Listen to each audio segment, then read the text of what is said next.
మన తప్పులు ఎన్ని ఉన్నా దేవుని ప్రేమ మాత్రం మన మీద తగ్గదు. దేవుని నామంలో మీ అందరికీ నా వందనాలు. ఈరోజు సాయంత్రము దేవుడు మనతో మాట్లాడుతున్న మాట, దేవుడు మన ఎడల తన ప్రేమను వెల్లడిపరుచుచున్నాడు. ఎట్లనగా మనం ఇంకనూ పాపులమై ఉండగానే క్రీస్తు మన కొరకు చనిపోయాను. రోమా 5వ అధ్యాయము 8వ వచనము. మనం ఇంకా పాపులమై ఉండగానే క్రీస్తు మన కొరకు చనిపోయాను. తద్వారా దేవుడు మన ఎడల తన ప్రేమను చూపించెను. మనము తప్పులు చేసినప్పటికీ, మనము బలహీనంగా ఉన్నప్పటికీ దేవుడు మనలను విడిచిపెట్టలేదు. మన పాపాల కొరకు యేసుప్రభు శిలువపై తన ప్రాణాన్ని అర్పించాడు.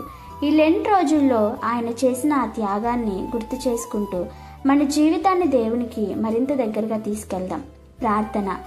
ప్రేమగల తండ్రి అయిన ఓ నా ప్రభువా, నీ ప్రేమను ఎప్పటికీ మర్చిపోకుండా నీ మార్గంలో నడిచే కృప మాకివ్వుము.